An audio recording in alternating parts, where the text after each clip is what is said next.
بسم الله الرحمن الرحيم الحمد لله رب العالمين والصلاة والسلام على سيد المرسلين خاتم النبيين إمام المرسلين قائد الغر المحجلين نبينا وسيدنا وإمامنا ومولانا محمد صلى الله تعالى عليه وعلى آله وأصحابه وبارك وسلم تسليما رب زدني علما رب اشرح لي صدري ويسر لي أمري واحلل عقدة من لساني يفقه قولي رب يسر ولا تعسر وتمم بالخير وبك نستعين قال الله سبحانه وتعالى توبوا إلى الله توبة نصوحا۔ محترم ناظرین، السلام علیکم ورحمۃ اللہ وبرکاتہ۔ آج خصوصی طور پر الحمدللہ عید الفطر کے بعد، بلکہ اس سے پہلے رمضان المبارک کا مقدس مہینہ گزرا ہے اور مصروفیات کچھ دیگر تھیں، شغل کچھ مختلف تھا، پروگرامز کچھ مختلف انداز کے الحمدللہ جاری تھے۔ پھر اس کے بعد جو ہے عید کی خوشیاں اور عید کا لطف لوگوں نے اٹھایا، اور ماشاءاللہ آپ سب بھی عید کی خوشیاں ابھی بھی شاید منا رہے ہوں گے، تو تاخیر سے صحیح میں آپ کو بھی پھر جو ہے عید مبارکباد پیش کرنا چاہتا ہوں۔ سب کو عید مبارک ہو، اور واقعی پورے عالم اسلام نے جس نازک موڑ پر اور تاریخ کے جس دوراہے پر اور بہت ہی المناک صورتحال سے دو چار کیفیت میں جب عید منائی ہے، تو ایسے موقع پر دعا یہی ہونی چاہیے کہ اللہ تعالیٰ اس عید کو ہم سب کے لیے مبارک بنائے، ہم سب کے لیے اللہ تعالیٰ بہتری کا سامان اس میں رکھے، اور اللہ تعالیٰ اس عید کے ذریعے سب کو آپس میں بھائی چارہ، اخوت، محبت پیدا کرنے کا اس عید کو اللہ تعالیٰ ذریعہ بنا دے۔ اور سب سے بڑھ کر یہ بات کہ اسی اخوت، بھائی چارہ اور محبت کو طاقت اور قوت میں تبدیل کر کے ضرورت اس بات کی ہے کہ عالم اسلام کی تقدیر بدلنے کی کوشش کی جائے، اور یہ اخوت، بھائی چارہ اور محبت کے بغیر یہ بات ممکن نہیں ہے۔ عید کے ذریعے چلو رشتہ دار آپس میں ملتے ہیں، بھائی بھائی آپس میں ملتے ہیں، محبتوں کو فروغ ملتا ہے، ملاقاتیں ملتی ہیں، ملاقاتیں نصیب ہوتی ہیں، اور کئی ایسی باتیں ہیں جو ہمارے لیے ماشاءاللہ ہمارے دین، ایمان اور اخلاق میں طاقت اور قوت پیدا کرنے کا ذریعہ بنتی ہیں ماشاءاللہ۔ محترم ناظرین، آج جو ہے میرے لیے موضوع کا تعین ایک آزمائش سے کم نہیں۔ پروگرام علم حکمت میں کسی نہ کسی موضوع کو سامنے رکھتے ہوئے گفتگو پیش کیا کرتا ہوں۔ پورا مہینہ صدقہ و خیرات، رمضان کا پیغام اور دکھی انسانیت کی باتیں کرتے ہوئے الحمدللہ گزرا ہے، لیکن ابھی سے ہمیں ایک ایک موضوع کے حوالے سے اور ایک ایک بات کو سامنے رکھتے ہوئے اپنے اس پروگرام کو آگے بڑھانے کی ضرورت ہے، تاکہ دینی معلومات میں اضافہ بھی ہو، علم میں بھی اضافہ ہو، عمل میں بھی اضافہ ہو، اور زندگیوں میں تبدیلی بھی برپا ہو، اور خاص طور سے ایمان کی تجدید بھی ہو۔ حضرات صحابہ کرام رضی اللہ عنہم اجمعین کا معاملہ یہ تھا کہ جب ایک دوسرے سے ملتے تھے، ملاقات ہوتی تھی، تو یہ فرماتے تھے کہ تعالوا نؤمن ساعہ، ہم جب ملتے ہیں، ملاقات ہوتی ہے، تو ایک دوسرے سے کہ بھئی کاروبار کیسا چل رہا ہے، اور تجارت کس طریقے سے جاری ہے، تو اس طرح کی باتیں ہوا کرتی ہیں۔ لیکن حضرات صحابہ کرام کا معاملہ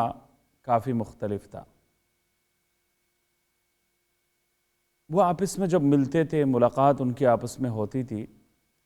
یہ کہتے تھے کہ آؤ ذرا اپنے کچھ ایمان لائیں، آؤ ہم ذرا ایمان لائیں، یعنی ایمان کی تجدید کریں، ایمان کو اور زیادہ پختہ اور مضبوط بنائیں، تو ایمان کی باتیں ہوتی تھی۔ اس لیے حضرات صحابہ کرام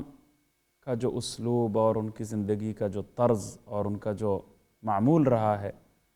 اس کو سامنے رکھتے ہوئے ضرورت اس بات کی ہے کہ ہم ایمان کی تجدید اور دین کی باتیں، دینی علم میں اضافہ اور اپنے ایمان میں اضافے کے لیے اپنی مجلسوں کو بہتر سے بہتر بنانے کی ہم کوشش کریں، اپنی ملاقاتوں کو دینی حوالے سے اور زیادہ مضبوط بنائیں۔ تو عید کی وجہ سے ماشاءاللہ جو تعلقات میں جو اضافہ ہوا ہے، رابطوں کا جو فقدان تھا، رابطوں میں جو کمی تھی، ملاقاتوں میں جو کمی تھی، اس کمی کو دور کرنے کا اللہ تعالیٰ نے موقع عنایت فرمایا۔ لہٰذا اب سے جو تعلقات ہیں، تعلقات اور رابطوں کو دین اور ایمان میں اضافے کا ہم ذریعہ بنائیں، اور اس اخوت، اس محبت کے روح پرور رشتوں میں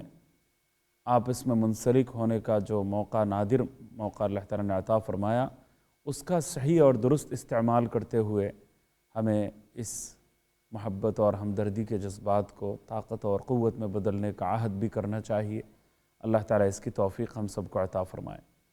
محترم ناظرین، آج میں 2 حوالوں سے آپ کے سامنے بات کرنے کی کوشش کروں گا انشاءاللہ تعالی۔ اللہ تعالیٰ نے اگر توفیق عطا فرمائی، وما توفیقی الا باللہ علیہ توکلت وہو رب العرش العظیم۔ پہلا حوالہ اور پہلی بات یہ ہے کہ اسلام نے عید کا جو تصور دیا ہے وہ کیا ہے، اس کے بارے میں ایک اہم حکمت آموز بات آپ کی خدمت میں پیش کرنے کی کوشش کروں گا۔ ممکن ہے گزشتہ سالوں میں، گزشتہ برسوں میں بھی عید کے اس سبق آموز پہلو پر میری گفتگو ہوئی ہے، لیکن اس سال بھی میں یاد دہانی کا ثواب حاصل کرنے کی غرض سے اعادہ کرنا چاہوں گا۔ بات دراصل یہ ہے کہ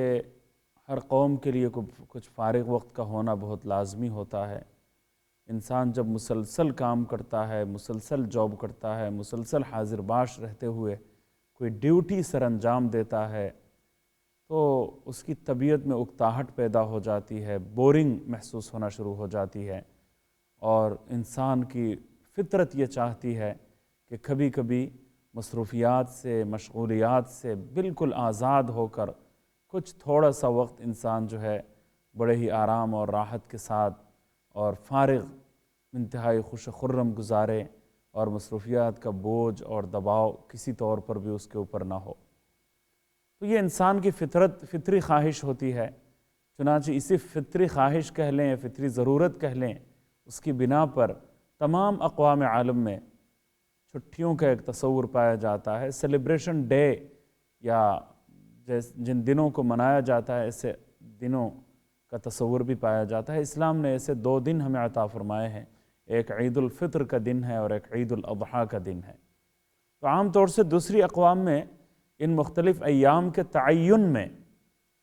ان ایام کی تخصیص اور تعین میں ایک بات ملحوظ خاطر رہی ہے،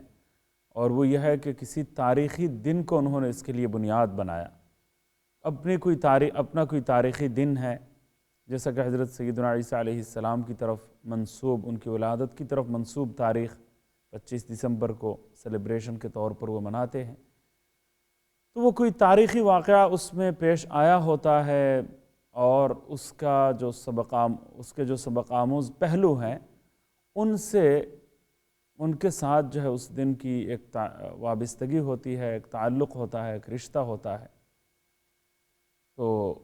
اسلام میں ایسے دنوں کی ہرگز کوئی کمی نہیں ہے۔ بے شمار دن ایسے ہیں، سال کا ہر دن کوئی نہ کوئی ایسا واقعہ ضرور پیش آیا ہے کہ اس میں کوئی سبق آموز پہلو ضرور ہو، مسلمانوں کے لیے بہت ہی پرحکمت کچھ خصوصیات اس دن میں تاریخی اعتبار سے پائی جاتی ہوں، اور خصوصی اہمیت کے حامل ایسے دنوں کی بھی کمی نہیں ہے۔ جس دن پوری انسانیت پر قرآن کریم نازل ہوا، اس سے بڑھ کر سعادتوں سے لبریز پوری انسانیت کے لیے کون سا دن اور ہو سکتا ہے۔ عظیم الشان دن تاریخ میں گزرا ہے، سبحان اللہ العظیم، جس کی کوئی مثال نہیں ملتی۔ تو ایک بات تو یہ ہو گئی کہ ایک عظیم الشان دن جس دن قرآن کریم نازل ہوا،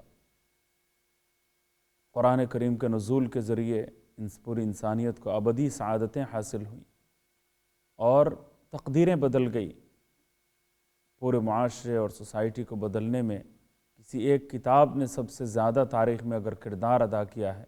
تو اس کتاب کا نام اللہ کا کلام قرآن کریم ہے، اور اس میں ایسی انرجی، ایسا پیغام اور ایسی سبق آموز باتیں کہ سبحان اللہ، کتاب اللہ سے بڑھ کر اور کیا عظیم بات ہو سکتی ہے۔ تو نزول قرآن کا دن تاریخ انسانیت میں عظیم ترین دن ہے، اور پوری انسانیت کے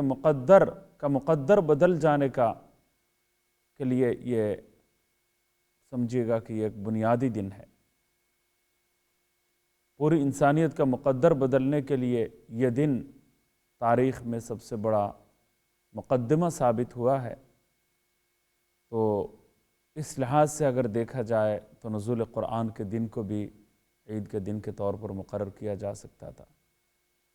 اس کے علاوہ اور بھی بہت سارے دن ہیں جس دن رسول اللہ صلی اللہ علیہ وسلم نے ہجرت فرمائی ہے۔ مسلمانوں کی تاریخ کا اہم ترین واقعہ پیش آیا ہے، ہجرت کے ذریعے مدینہ منورہ کی طرف ہجرت کی، اور اس دن کی اتنی زیادہ اہمیت ہے کہ اس تاریخ ہجرت کو بنیاد بنا کر ہجری سن کا آغاز کیا گیا ہے باقاعدہ۔ تو ہجرت کے واقعے کو بھی اپنے عید کے لیے تاریخی واقعہ ہونے کی حیثیت سے مقرر کیا جا سکتا تھا۔ فتح مکہ کا دن ہے، اس کی اہمیت کا کچھ کم ہے کہ ظلم و ستم کا پہاڑ توڑتے ہوئے مکہ مکرمہ سے دیس نکالا کر دیا گیا تھا، اور مظالم کے ایسے پہاڑ توڑے گئے تھے کہ الامان والحفیظ۔ لیکن اللہ تعالیٰ نے 10,000 صحابہ کرام کا عظیم الشان قافلہ لے کر حضور نبی کریم سرور دو عالم صلی اللہ علیہ وسلم کو فاتحانہ شان و شوکت کے ساتھ مکہ مکرمہ میں دوبارہ داخل ہونے کا عظیم موقع عنایت فرمایا، اور اس دن آپ کی سبحان اللہ تواضع کی انتہا تاریخ کے اوراق کبھی نہیں بھول سکتے، فراموش نہیں کر سکتے۔ کوئی اور ہوتا تو سینہ تنا ہوا ہوتا، گردن اکڑی ہوئی ہوتی، تکبر ہوتا، گھمنڈ ہوتی، اور بہت زیادہ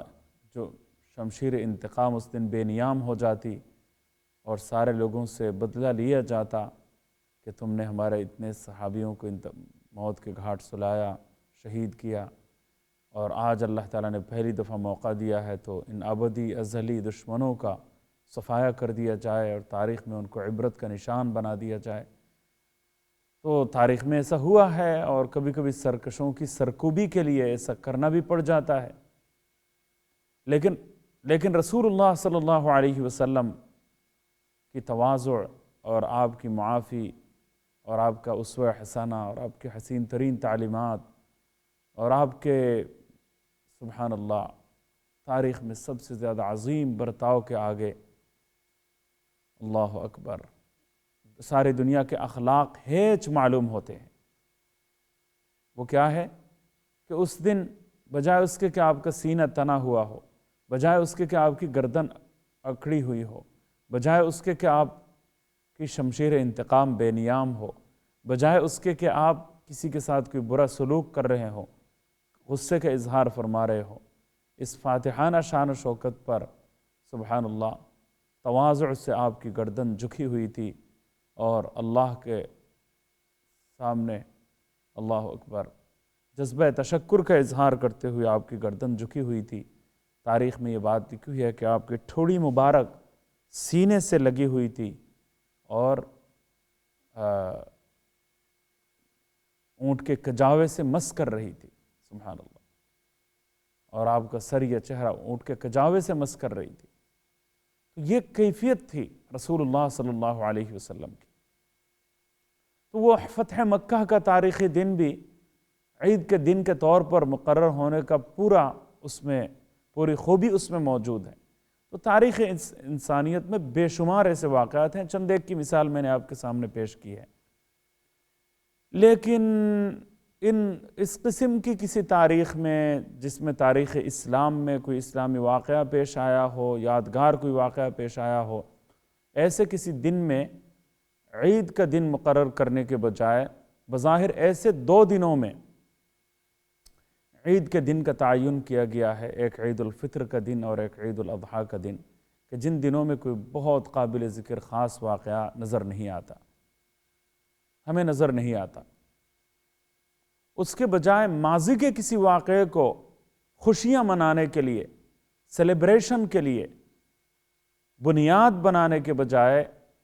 اللہ تعالیٰ نے عید کے جو 2 دن مقرر کیے ہیں، وہ حال کے 2 عمل کی عظیم الشان 2 عمل کی انجام دہی کے موقع پر دونوں عیدوں کے دن مقرر کیے گئے ہیں۔ تو حال کے 2 عظیم الشان عمل کی انجام دہی کے موقع پر خوشیاں منانے کا دن، سیلیبریشن کا دن اور عید کا دن مقرر کر کے ایک عظیم پیغام ہمارے لیے چھوڑنا مقصود ہے، اور ایک بہت سبق آموز بات اس کے ذریعے ہمارے سامنے لانا یہ پیش نظر ہے۔ اور وہ کیا ہے کہ عام طور سے لوگ خوشیاں مناتے ہیں اور اپنے ماضی پر فخر کرتے ہیں۔ اب مختلف قبائل کے لوگ، قبیلوں سے تعلق رکھنے والے، اپنے قبیلے کی تاریخ اور ان تاریخ میں پیش آمدہ واقعات کو بنیاد بنا کر آپس میں تفاخر، آپس میں ایک دوسرے پر فخر کرنا، بڑائی جتانا اور اپنے کمالات کو شمار کرنا اور اپنی خوبیاں بیان کرتے رہنا، اس کی عادت انسانوں کی گٹھی میں پڑی ہوئی ہے۔ چنانچہ لوگ ایسا ہی کرتے ہیں،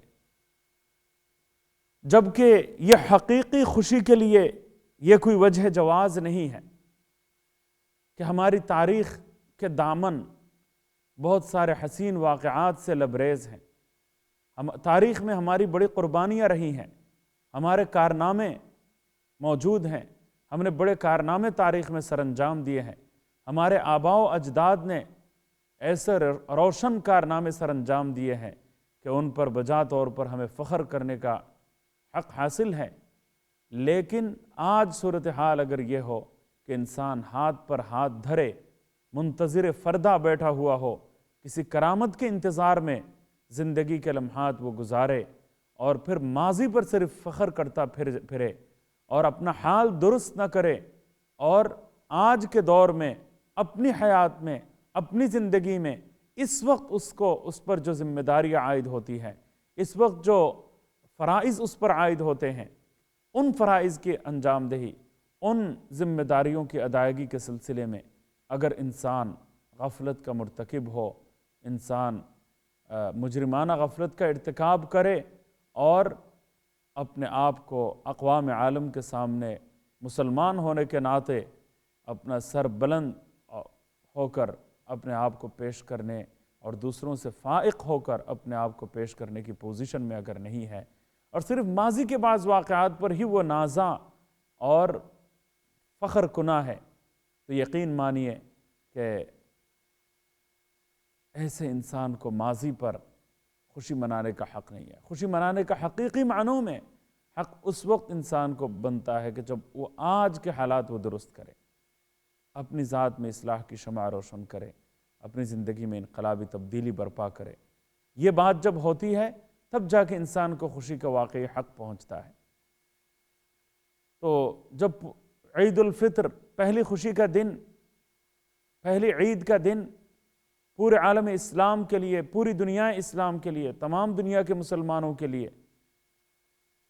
پہلی عید کا دن اس وقت مقرر کیا جا رہا ہے جب پورا عالم اسلام اور پوری مسلم دنیا لمبے دنوں میں ماشاءاللہ اور گرمیوں کے زمانے میں پورا ایک مہینہ روزہ رکھنے اور روزے کی طویل مشقت برداشت کر کے ایک ٹریننگ کورس سے کامیابی کے ساتھ اپنے آپ کو گزارنے کے بعد جب روزوں کی انجام دہی مکمل ہو جاتی ہے، رمضان کی تکمیل ہو جاتی ہے، ایسے موقع پر پہلی خوشی کا موقع عید الفطر کا دن ہمیں عطا کیا گیا ہے۔ تو حال کے کسی عمل کی انجام دہی پر اپنے حال کو درست کرنے پر، اپنے حال کی اصلاح کے لیے ٹریننگ کورس سے اپنے آپ کو گزارنے کے بعد پھر جا کے خوشی کا دن کوئی مقرر ہوا ہے، مسرتوں کا کوئی دن متعین ہوا ہے، تو یہ پہلی عید کی بات ہو گئی۔ اور جب پورے عالم اسلام کی طرف سے لاکھوں فرزندان توحید حج جیسے عظیم الشان فریضے کی ادائیگی مکمل کر لیتے ہیں، اور حج کا فریضہ مسلمان جب انجام دے دیتا ہے، پوری دنیا کے تمام مسلمان انجام دیتے ہیں، ہر علاقے سے نمائندگی موجود ہوتی ہے، اور جو لوگ جانے والے ہوتے ہیں وہ تو جا چکے ہوتے ہیں، لیکن باقیوں کا پوری دنیا میں ان جانے والوں سے ہی رشتہ قائم ہے، ان جانے والوں سے ہی اپنی ایک وابستگی انہوں نے غیر معمولی جو ہے وابستگی ہے، ان کو بھیجنے میں، ان کو پہنچانے میں، ان کو تیار کرنے میں، ان کو واپس ریسیو کرنے میں، ان کو گھر تک پہنچانے میں، پھر ان کے سارے کام کاج میں پہنچانے جانے سے لے کر آنے تک پورا عالم اسلام ایسا معلوم ہوتا ہے کہ حجاج کرام کے ساتھ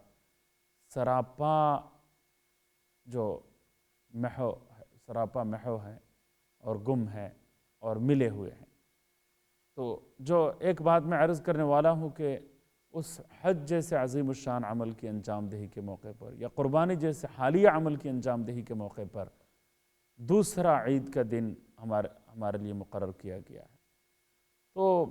رمضان کا پورا ٹریننگ کورس تازہ ختم ہونے پر اور اس سے گزر جانے پر، عید الفطر کا حالیہ ایک عمل کے بعد،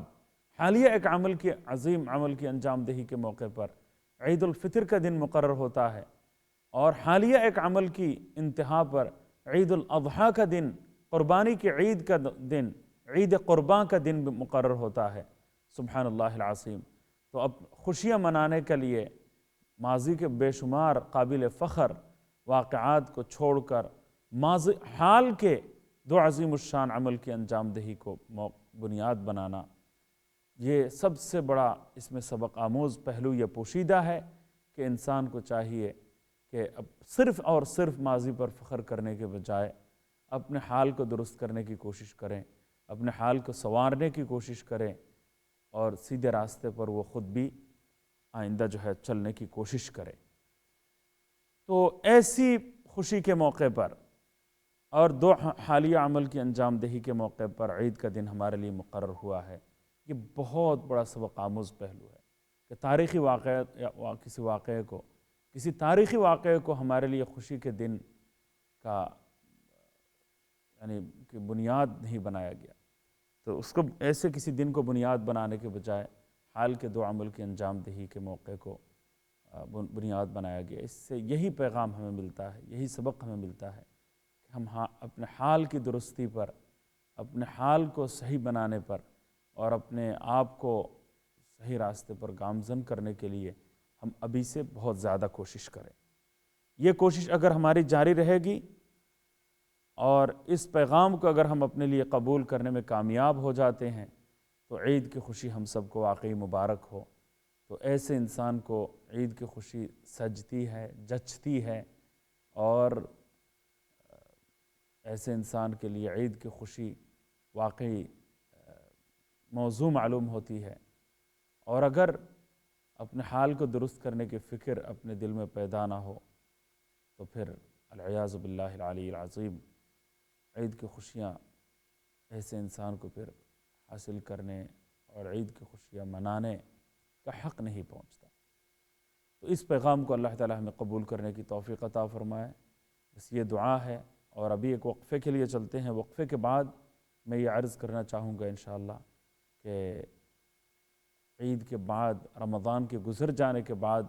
ہمارا طرز عمل کیا ہونا چاہیے، ہماری زندگی کیسی ہونی چاہیے، اور رمضان کا پیغام ہمیں کیا ملا ہے، اس پر جو ہے وہ وقفے کے بعد آ کر جو ہے وہ بات کریں گے۔ آپ ہمارے ساتھ رہیے۔ السلام علیکم ورحمۃ اللہ وبرکاتہ۔